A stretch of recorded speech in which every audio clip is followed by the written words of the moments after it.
Assalamualaikum warahmatullahi wabarakatuh. Selamat siang teman-teman.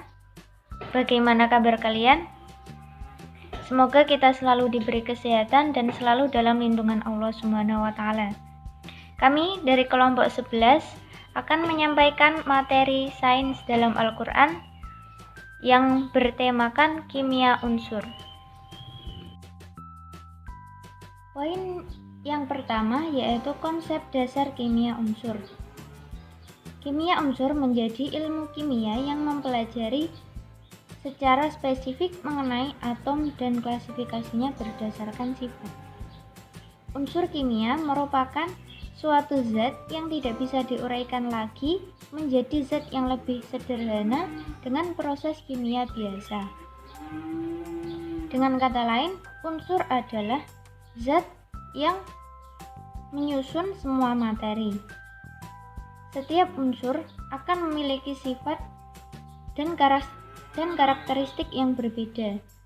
Biasanya untuk memudahkan, setiap unsur diwakili dengan simbol berupa huruf. Saat ini terdapat 118 unsur kimia yang dikenal dan 20%-nya tidak tersedia di alam dan hanya diketahui melalui sintesis laboratorium. Setiap unsur dapat bergabung satu sama lain untuk membentuk berbagai macam zat yang lebih kompleks yang disebut dengan senyawa. Ketika dua atau lebih unsur membentuk senyawa, maka mereka akan kehilangan sifat dan identitas awal mereka sebagai suatu unsur dan akan memiliki sifat dan karakteristik baru sebagai senyawa. Nah, untuk yang selanjutnya yaitu golongan 8A atau gas mulia.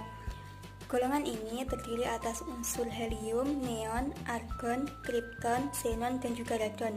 Konfigurasi elektron pada golongan ini cenderung lebih stabil dan terdapat sebagai gas monoatomik. Untuk golongan yang selanjutnya yaitu golongan 7A atau halogen. Golongan halogen terdiri atas unsur fluor, klor, brom, iodium, dan juga astatin. Unsur pada golongan halogen dianggap sebagai unsur yang sangat reaktif dan terdapat sebagai molekul diatomik. Nah, untuk yang selanjutnya yaitu unsur-unsur periode ketiga. Unsur-unsur tersebut terdiri atas unsur natrium, magnesium, aluminium, silikon, fosfor, sulfur, klor, dan juga argon. Sifat-sifat unsur pada unsur periode ketiga yaitu dari kiri ke kanan, jari-jarinya cenderung berkurang dan energi ionisasinya bertambah, sedangkan pada sifat kelogamannya berkurang. Untuk yang selanjutnya yaitu unsur transisi periode keempat. Unsur ini terdiri atas unsur skandium, titanium, vanadium, krom, magnesium, besi, kobalt, nikel, tembaga, dan juga seng. Selanjutnya kita akan membicarakan salah satu fenomena yang berhubungan dengan kimia unsur, yaitu proses dalam tubuh manusia. Tubuh makhluk hidup tersusun atas molekul-molekul yang tidak bernyawa. Bila komponen benda hidup diisolasi dan diteliti satu persatu, molekul-molekulnya sama seperti yang terdapat pada benda mati. Namun demikian, organisme hidup mempunyai sifat-sifat khusus yang tidak diperlihatkan oleh kelompok benda mati. Dalam teori mengemukakan bahwa terjadinya suatu proses hidup disebabkan adanya interaksi kimia dari unsur-unsur yaitu karbon, oksigen, nitrogen, hidrogen, sulfur atau belerang, serta sedikit dari unsur-unsur pendukung lainnya. Unsur-unsur tersebut atas interaksi sedemikian rupa membentuk senyawaan anorganik serta senyawaan biomolekul yang lebih kompleks seperti protein, asam nukleat, vitamin, karbohidrat, dan lipid dengan proses metabolismenya sampai terjadi kombinasi-kombinasi yang unik dan rumit yang mempunyai kemampuan reproduksi sendiri sehingga menjadi suatu kehidupan. Material penyusun tubuh manusia cukup murah dari segi harganya, tetapi begitu seimbang dan sempurna sebagaimana firman Allah dalam Al-Quran surat Al-Infitor ayat 6-8. Allah Subhanahu wa taala berfirman, A'udzu billahi minasyaitonir rajim. Bismillahirrahmanirrahim. Ya ayyuhal insanu ma gharraka birabbikal karim alladzi khalaqa fasawwaka fa'adalak fi ayyi suratin ma syaa rakkabak. Shadaqallahul adzim. Artinya, wahai manusia, apakah yang telah memberdayakan kamu berbuat durhaka terhadap Tuhanmu yang Maha Pengasih, yang telah menciptakanmu lalu menyempurnakan kejadianmu dan menjadikan susunan tubuhmu seimbang dalam bentuk apa saja yang dikehendakinya.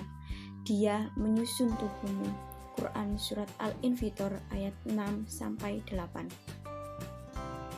Tubuh manusia terdiri dari berbagai unsur dan terdapat unsur-unsur yang dominan, yaitu hidrogen, oksigen, nitrogen, dan karbon. Keempat unsur tersebut meliputi 99,35% dari jumlah atom dan meliputi 95,5% dari berat tubuh. Subhanallah, Maha Agung Allah yang menciptakan manusia, yang di setiap manusia terdapat banyaknya unsur dan banyaknya atom dalam tubuh manusia. Atom karbon memiliki sejumlah ciri yang menguntungkan.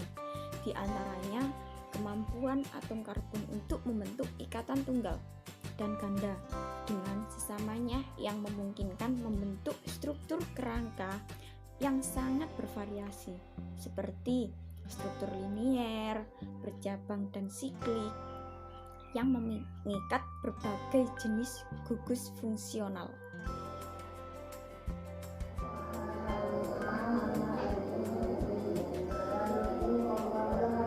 Assalamualaikum warahmatullahi wabarakatuh. Sebelum kita mulai pelajarannya, mari kita berdoa terlebih dahulu. Berdoa mulai. Berdoa selesai.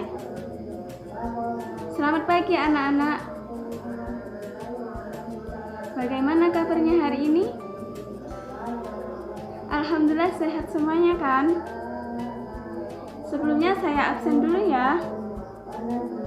Apakah hari ini ada yang tidak masuk? Oh, alhamdulillah nihil. Oke, kita masuk belajar. Sebelum kita masuk pelajarannya, Ibu ada satu video ya. Coba kalian lihat.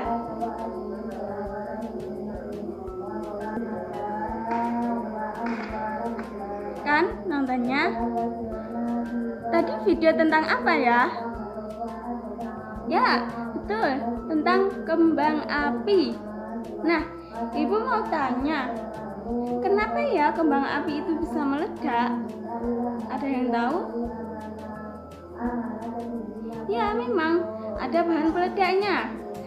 Yaitu, ada yang tahu apa itu bahan peledaknya? Bahan peledak dari kembang api yaitu bubuk mesiu. Bubuk mesiu itu terbentuk dari campuran kalium nitrat, belerang, dan arang. Lalu, kenapa kembang api tersebut dapat meledak? Karena di sana juga terdapat oksidator. Oksidator itu diperlukan sebagai penghasil oksigen untuk proses pembakaran. Lalu, Ibu mau tanya, kenapa kembang api itu berwarna-warni? Ada yang tahu kenapa ya? Nah, betul, ada unsur-unsur kimianya. Alhamdulillah, pelajaran hari ini telah selesai. Tetap semangat belajar karena kimia itu menyenangkan. Jangan anggap remeh kimia itu sulit Bu kimia. Kimia itu menyenangkan. Tetap semangat. semangat belajar, lebih giat lagi belajarnya. Kurang lebihnya dari Ibu mohon maaf. Wassalamualaikum warahmatullahi wabarakatuh.